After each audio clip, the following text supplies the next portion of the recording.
বিসমিল্লাহির রহমানির রহিম। নাহমাদুহু ওয়া নুসাল্লি আলা রাসূলিল কারীম, আম্মা বাদ। প্রিয় দ্বীনী ভাই ও বন্ধুগণ, আজকে আলোচনা করব যে দোয়া পাঠ করলে আল্লাহ তাআলা তাকে কোনো বিপদ আপদ এবং বিষাক্ত কোনো জিনিস থেকে আল্লাহ তাআলা হেফাজত করবেন।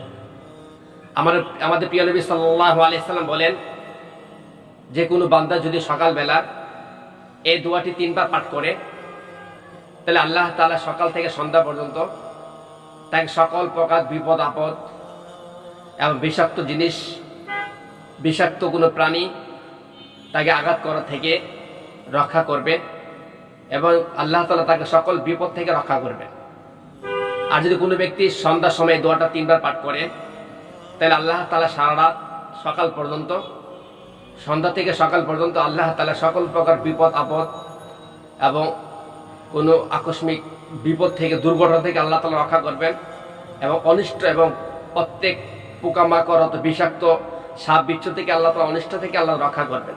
দোয়াটি হলো বিসমিল্লাহিল্লাযী লা ইয়াদুররু মা'a ইসমিহি শাইউন ফিল আরদি ওয়ালা ফিস সামাই ওয়া হুয়াস সামিউল আলীম। আবার বলা হচ্ছে বিসমিল্লাহিল্লাযী লা ইয়াদুররু মা'a ইসমিহি শাইউন ফিল আরদি ওয়ালা ফিস সামাই ওয়া হুয়াস সামিউল আলীম। এই দোয়াটি পাঠ করা আমরা শিখে নিব এবং আমরা এই দোয়াটা পাঠ করব, যাতে আল্লাহ তাআলা আমাদেরকে সকলকে আল্লাহ তাআলা হেফাজত করেন। কারণ আল্লাহ তাআলা হেফাজত করেন ওয়ালা, যদি আল্লাহ তাআলা হেফাজত করেন তাই কেউ তাকে ক্ষতি করতে পারবে না।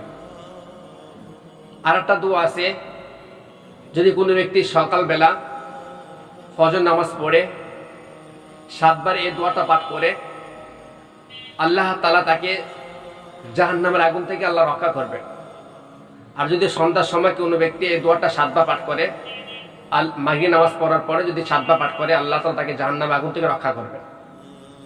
নবী করিম সাল্লাল্লাহু আলাইহি সাল্লাম বলেন, যদি কোনো ব্যক্তি এই দোয়াটা 7 বার পড়ে, যে আল্লাহুম্মা জিরনা মিনান নার, অথবা আল্লাহুম্মা জিরনি মিনান নার, আল্লাহুম্মা জিরনি মিনান নার, আল্লাহুম্মা জিরনি মিনান নার, এই দোয়াটা 7 বার পাঠ করে, আল্লাহ তাআলা তাকে জাহান্নামের আগুন থেকে রক্ষা করবেন।